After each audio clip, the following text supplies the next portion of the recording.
Friends good morning.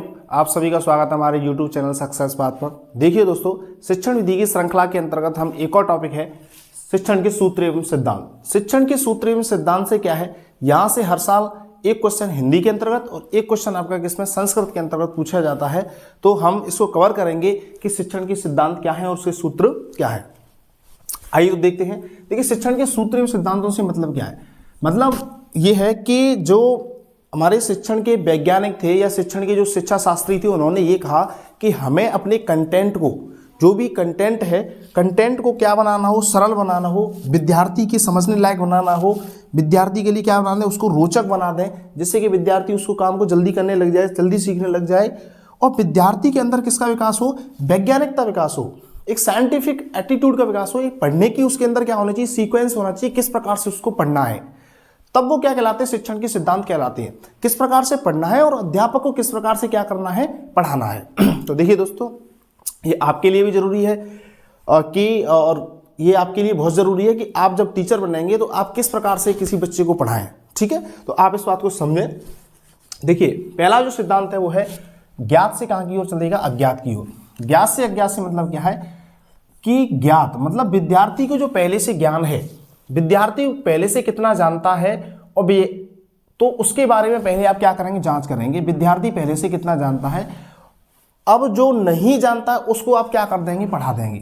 उसको जो नहीं जानता उससे क्या कर देंगे, आप पढ़ा देंगे। तो इस प्रकार से शिक्षण होना चाहिए। देखिए, कुछ हमारे शिक्षक साथी ऐसे होते हैं, वो क्या करते हैं कि वो स्टूडेंट के लिए अज्ञात से ज्ञात की ओर चलाते हैं कि उसको क्या नहीं आ रहा है वहां से स्टार्ट करेंगे, ठीक है ना, और उसको आता है उस चीज को बाद में बताएंगे। उससे क्या होता है कि बच्चे के जो ज्ञान की जो इंटरलिंकिंग है वो इंटरलिंकिंग नहीं हो पाती है, ठीक है ना। तो सबसे पहले जो उसको आता है वो उससे पूछना चाहिए। और वैसे मैंने आपको बता चुका हूँ ये क्वेश्चन कि ऐसा जो काम करते हैं वो प्रस्तावना प्रश्नों के माध्यम से किया जाता है कि विद्यार्थी को कितना आता है कितना नहीं आता है। यहाँ से क्वेश्चन पूछा जाएगा कि प्रस्तावना प्रश्नों का प्रयोग किसके लिए किया जाता है, तो ज्ञात से अज्ञात की ओर जानने के लिए। उसके बाद देखिए, सरल से कठिन। अध्यापक को हमेशा कहाँ से किधर की ओर पढ़ाना चाहिए, तो सरल से कठिन की ओर पढ़ाना चाहिए। पहले जो सरल टॉपिक हैं उनको आप कराएं, उसके बाद किसी टॉपिक की जो कठिनता है उसके ऊपर विद्यार्थियों को क्या लेकर के जाएं। अभी कुछ अध्यापक क्या करते हैं, उल्टा पढ़ाते हैं। पहले पढ़ाएंगे उस टॉपिक की कठिन बात है, इतनी टफ बातें बताई जाएंगी कि बच्चा पहले डरने लग जाएगा, अरे भाई ये टॉपिक तो मेरे से होगा ही नहीं। बट लेकिन एक्चुअली में होना ये चाहिए कि जो सरल बातें हैं उन्हें आप बताइए, जिससे विद्यार्थी क्या होगा, इंटरेस्ट बढ़ेगा। जब उसने सरल सीख लिया है तो क्या सीखे, वो कठिन बातों को भी सीख लेगा। तो ये पढ़ने का ये सीक्वेंस होना चाहिए और ये पढ़ाने का क्या होना चाहिए, तरीका होना चाहिए। स्थूल से सूक्ष्म की ओर। स्थूल से कहाँ की ओर, सूक्ष्म की ओर। स्थूल माने होता है बड़ा, स्थूल माने बड़ा, मतलब बड़े से छोटे की ओर पढ़ाना चाहिए। मतलब जो टॉपिक है, टॉपिक की जो मुख्य बातें हैं या जो ओवरऑल बढ़िया बातें हैं उस टॉपिक की, उन बातों को आपको पहले बता देना चाहिए। जो बड़ी बातें हैं उनको पहले बता देना चाहिए और छोटे जो भी उसके अंदर एलिमेंट्स रह रहे हैं उनको बाद में बताना चाहिए। जैसे किसी टॉपिक को समझाना है तो पहले विद्यार्थी को उसके लिए क्या सिखाएं, सुनाएं, एक कहानी सुना दें, जिससे कि वो कहानी से क्या होगा, कोरिलेटेड होगा। जब वो कहानी से कोरिलेटेड होगा तो कहानी के बाद उसकी आगे की भाषा भी समझ में आ जाएगी कि अच्छा गुरुजी इस बात को भी बताना चाहते हैं। तो स्थूल से सूक्ष्म होगा, ध्यान रखना। विशिष्ट से सामान्य की ओर हमें पढ़ाना चाहिए। ये वाला है, मैं आपको स्टार लगा लेना, यहां से क्वेश्चन पूछने की पूरी संभावना रहती है, यहां से पूछा जाएगा। विशिष्ट से सामान्य की ओर कि मतलब जो भी आप टॉपिक पढ़ा रहे हैं उस टॉपिक की आप विशिष्ट बातों को पहले बताते जाएं और विशिष्ट बातों को पहले से बताने के बाद उसका सामान्यीकरण करना, मतलब उसके सूत्रीकरण भी कर दें। क्या करते हैं, सूत्रीकरण। ये बता दें कि भैया इन सभी टॉपिक को पढ़ने के बाद इसका रिजल्ट ये निकलता है। जैसे कोई भी चीज हो, उसमें दो चीजें होती हैं, ऊपर क्या होता है, उसका टाइटल होता है, शीर्षक होता है, और नीचे क्या होती है, उसकी शिक्षा होती है, मतलब मॉरल होता है। तो किसी भी जो भी आप टॉपिक पढ़ा रहे हैं उसके अंदर मॉरल का बताना बहुत जरूरी है कि भैया इसको टॉपिक को पढ़ाने के बाद जो सूत्र निकल के आता है या सिद्धांत निकल के आता है या नियम जो निकल के आता है वो नियम आपका ये है। ठीक है, तो हमेशा शिक्षण का रहेगा, विशिष्ट से सामान्य की ओर रहेगा। इसको ध्यान रख लें, यहां से क्वेश्चन पूछा जाएगा। अनिश्चित से निश्चित की ओर। अनिश्चित से निश्चित की इस बात को समझे। कुछ विद्यार्थी इसको ऐसे समझते हैं कि अनिश्चित से निश्चित का मीनिंग क्या है। तो देखिए, पहले मैं आपको बता दूं अनिश्चित से निश्चित का मीनिंग क्या होता है कि हमारे अंदर जो ज्ञान है, भाई हमारे अंदर जो ज्ञान है वो क्या है, हमने कहीं से ज्ञान सुन लिया या कोई किताब पढ़ी, किताब से उल्टा सीधा हमने समझ लिया, या मोहल्ले में कुछ बातें हो रही थी वहाँ से हमने क्या ले लिया, कोई ज्ञान ले लिया। बट लेकिन इसमें होता क्या है, हमारे पास ये जो ज्ञान हो जाता है वो अनिश्चित होता है। इसके बारे में हमें प्रॉपर पता नहीं होता है कि एग्जैक्टली इसमें राइट क्या है और इसमें रॉन्ग क्या है। ठीक है, तो होना ये चाहिए, अध्यापक का ये इसमें नियम है कि अनिश्चित से निश्चित की ओर के विद्यार्थी के अंदर जो भी ज्ञान अनिश्चित है, अनडिफाइंड ज्ञान था उसके अंदर, उसको क्या करना है, निश्चित तौर में बदल देना है। मतलब जो उसने गलत ज्ञान ले रखा है उसको थोड़ा सा क्या करेंगे, सुधार करेंगे और उसे क्या करेंगे, एक निश्चित ज्ञान में चेंज कर देंगे। तो हमेशा अनिश्चित से कहाँ की ओर चलना चाहिए, निश्चित की ओर चलना चाहिए। विश्लेषण से संश्लेषण की ओर। विश्लेषण का मतलब है किसी टॉपिक को आप क्या करें, बहुत जोड़ तोड़ के पढ़ाएं, मतलब बहुत तोड़ तोड़ के पढ़ाएं या खंड खंड करके पढ़ाएं, उसके हर पार्ट के बारे में बता दें विद्यार्थी को, हर पार्ट के बारे में विद्यार्थी को बता दें, एक एक बार बता दें। तो विश्लेषण से कहाँ की ओर करना चाहिए, संश्लेषण। जब अच्छे तरीके से आप विश्लेषण कर लें उसके बाद उसका क्या करते हैं, आप संश्लेषण करते हैं, उसकी समरी भी बनाते हैं। तो ये कौन सूत्र कहलाएगा, विश्लेषण से संश्लेषण की ओर। एक रहेगा पूर्ण से अंश की ओर। पूर्ण से अंश का मतलब क्या, विद्यार्थी समझते हैं कि हमें अंश से पूर्ण की ओर पढ़ाना चाहिए, लेकिन ये होता क्या पूर्ण से अंश। तो पूर्ण से अंश को समझें। पूर्ण से अंश में ये है कि पहले विद्यार्थी को किसी टॉपिक की पूरी बात बतानी चाहिए, जो भी उसकी बढ़िया बातें हैं, पूरी बातें हैं, सबको क्या कर देना चाहिए, बता देना चाहिए, ओवरऑल बातें बता देनी चाहिए। उसके बाद अंश की ओर कोई उसके छोटे नियम्स रह रहे हैं, छोटे छोटे से जो नियम्स रह रहे हैं उनकी ओर भी जाना चाहिए। तो इसलिए जो शिक्षण होना चाहिए वो कहाँ से होना चाहिए, पूर्ण से अंश की ओर होना चाहिए। अब कुछ क्या करते हैं, छोटी छोटी बातों से स्टार्ट करते हैं, मतलब फैक्चुअल जानकारी सबसे पहले देंगे और उसके बारे में आपको बताएंगे नहीं, तो वो बात गलत है। जैसे अभी जो टॉपिक है NEP 2020, उसको मैं लेके आने वाला हूँ। उसमें क्या है, कुछ टीचर्स क्या कर रहे हैं, अभी मैंने देखा है यूट्यूब वगैरह पे देखा है या दर देखा है, वो क्या कर रहे हैं कि सबसे ज़्यादा फैक्ट डाल रहे हैं स्टूडेंट्स के लिए, ज़्यादा से ज़्यादा क्या डाल रहे हैं, फैक्ट डाल रहे हैं, लो भाई फैक्ट, यो लो फैक्ट।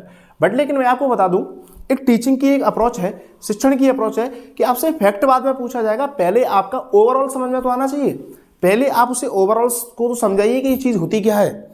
तो सबसे बड़ी बात इसमें ये है कि पूर्ण से अंश की ओर चलना चाहिए, पहले पूर्णता को बताइए, उसके बाद अंश की ओर चलने की कोशिश करनी चाहिए।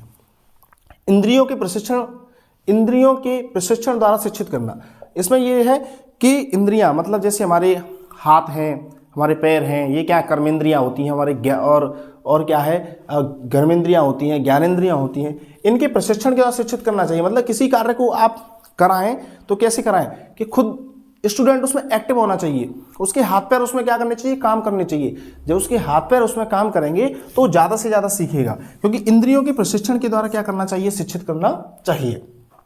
इस प्रकार से काम होना चाहिए। तो देखिए दोस्तों, ये है हमारे शिक्षण के सूत्र। क्या है शिक्षण के सूत्र, यहाँ से क्वेश्चन आपके लिए निश्चित तौर पे बनेगा कि कौन सा शिक्षण का सूत्र है, और इंग्लिश में इसको कहते हैं मैगजीन्स ऑफ टीचिंग, शिक्षण के सूत्र।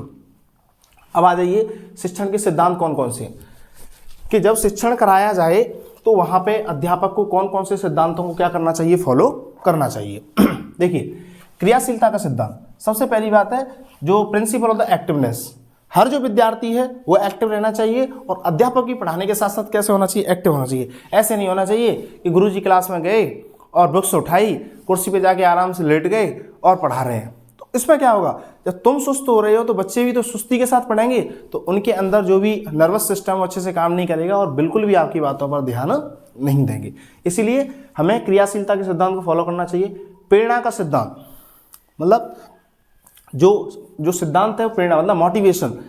विद्यार्थियों को आपको क्या करते रहना चाहिए, मोटिवेट करते रहना चाहिए, जिससे कि विद्यार्थी इस बात को समझे, उस बात को समझने की ज़्यादा से ज़्यादा क्या करें, कोशिश करें।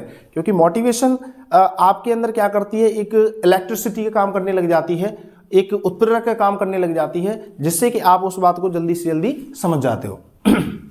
जैसे अभी जो रीट के विद्यार्थी हैं उनका ये मोटिवेशन है कि हमें इस जॉब के अंदर लगना है और अच्छे से पढ़ाई करनी है, फालतू ही बातों पर ध्यान नहीं देना है। तो देखो एक दो बातें भी इन्होंने फॉलो कर ली तो उनका सिलेक्शन इसमें हो जाएगा। उनका सिलेक्शन का चांसेस क्या रहेगा, प्रेरणा। उनके पीछे सिलेक्शन कराने वाली चीज़ क्या है, एक मोटिवेशन है। उन्होंने क्या लिया, मोटिवेट कर लिया अपने आप को, इंटरनली मोटिवेट कर लिया कि हमें इस परीक्षा के अंदर पास होना ही होना है। उसके बाद देखिए जीवन से संबंधित करने का सिद्धांत। देखो जो भी विद्यार्थी को ज्ञान दिया जाए उसमें क्या करना चाहिए, वो आपके विद्यार्थी के लाइफ से रिलेटेड होना चाहिए, जीवन से संबंधित कर देना चाहिए, जीवन से संबंधित करके ही पढ़ाना चाहिए। मैं आपको बता दूं एनसीएफ 2005 आपने पढ़ा था तो वहां पे भी ये बात लिखी गई थी कि विद्यार्थी का जो ज्ञान है, विद्यार्थी को जो आप सिखा रहे हो वो कैसा होना चाहिए, सामाजिक जीवन से कनेक्ट होना चाहिए, ऐसे करके देखना उसमें लाइन लिखी हुई है। तो जीवन को संबंधित करने का सिद्धांत है। एक सिद्धांत कौन सा, रुचि का सिद्धांत है, कि मतलब विद्यार्थी को इस प्रकार से पढ़ाए कि विद्यार्थी उसमें क्या करे, रुचि ले, और आप भी उसे किसके साथ पढ़ाएं, बड़े इंटरेस्ट के साथ पढ़ाएं। जब आप इंटरेस्ट के साथ पढ़ाएंगे तो बच्चे भी उसे क्या करेंगे, इंटरेस्ट के साथ पढ़ने की कोशिश करेंगे। तो रुचि का सिद्धांत है। निश्चित उद्देश्य का सिद्धांत, देखिए हमारे जो भी यूनिट आप हम पढ़ा रहे हैं उस पढ़ाने का कुछ ना कुछ क्या होता है, उद्देश्य होता है। तो उद्देश्य की प्राप्ति विद्यार्थी को जरूर करा देनी चाहिए। जैसे मैं आपको बता दूं, मेरा उद्देश्य यहाँ सिंपल तौर पर यह है कि आपका 1 नंबर यहाँ से और 1 नंबर यहाँ से मुझे दिलाना है, इसके लिए मैंने टॉपिक पढ़ाया है। ऐसे नहीं किसी फालतू की बात के लिए नहीं पढ़ाया है। मुझे पता है कि 2 नंबर का मैटर यहाँ से आएगा तो मैं क्या करूँ, निश्चित उद्देश्य है मेरा यहाँ पर कि आपको कम से कम 1 से 2 नंबर आपको यहाँ से आपको मिल जाए, ये मेरा निश्चित उद्देश्य है, इसीलिए मैंने टॉपिक बनाया। एक है लोकतंत्री व्यवहार का सिद्धांत। ये क्वेश्चन पूछा गया, लोकतंत्री व्यवहार का सिद्धांत सोशल साइंस में स्पेशली पूछा गया था। मैं आपको बता दूं कि लोकतंत्री व्यवहार का सिद्धांत भी फॉलो होना चाहिए। जैसे जो अपना एजुकेशन सिस्टम है, जैसे कोई टीचर है वो क्लास के अंदर पढ़ा रहा है तो लोकतंत्री व्यवहार करना चाहिए। लोकतंत्र का मतलब क्या होता है, लोकतंत्र का मतलब ये होता है कि जो कुछ भी है वो जनता का है, ठीक है ना, और जनता को यहाँ पर क्या होता है, समान रूप से अधिकार होता है। तो क्लास में भी यही बिहेवियर होना चाहिए कि जो सारे जो स्टूडेंट हैं उन स्टूडेंटों को बोलने का अधिकार है, उन स्टूडेंटों को प्रश्न पूछने का अधिकार है, ठीक है, चाहे वो किसी भी कास्ट से है, उससे इसमें कोई मतलब नहीं है। तो होगा ये कि लोकतंत्री व्यवहार का सिद्धांत फॉलो करना चाहिए। एक अध्यापक जब पढ़ाए तो लोकतंत्र वाले सिद्धांत का फॉलो होना चाहिए, मतलब सभी लोगों की यहाँ पर क्या रहेगी, स्वतंत्रता रहेगी, आप बोल सकते हो, कुछ भी कर सकते हो। लोकतंत्र है। नियोजन का सिद्धांत, प्रिंसिपल ऑफ प्लानिंग। प्लानिंग का सिद्धांत यह है कि जो टीचर है जब पढ़ाए तो पढ़ाने से पहले उसके लिए क्या करके आए भैया, प्लान करके आए। बिना प्लान के टीचर को नहीं पढ़ाना चाहिए।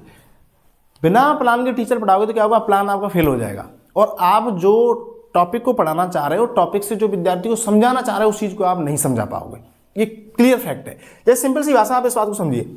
मैं सोच के आया कि मुझे मॉर्निंग में इस वाले टॉपिक को पढ़ाना है, शिक्षण के सूत्र एवं सिद्धांत। तो सबसे पहले मैंने इस टॉपिक को क्या किया, इस बोर्ड पे लिखा, और इसकी जो भी मुख्य बातें थी, जो मेरी बुक्स हैं, मैं थोड़ी सी वहां से देखी हुई कि हाँ भाई इसके अंदर मुझे ये चीज करानी है, यहाँ से इस तरीके के क्वेश्चन पूछे जाते हैं, ठीक है। तो ये क्या है, प्लानिंग ही तो है।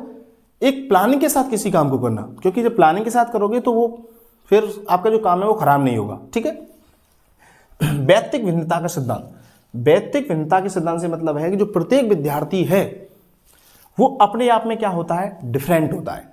अपने आप में विद्यार्थी डिफरेंट होता है, कोई कमजोर होता है, कोई औसत होता है, कोई होशियार होता है, सब तरीके के विद्यार्थी होते हैं। तो एक क्लासरूम के अंदर सब तरीके के विद्यार्थी हैं, तो अध्यापक को क्या करना चाहिए, व्यक्तिगत भिन्नता के अनुसार उनके साथ बिहेवियर भी करना चाहिए। जैसे किसी विद्यार्थी को कम समझ में आता है तो उसके लिए कोशिश करे कि उस सवाल को क्या करे, 2 बार बता दे, ठीक है।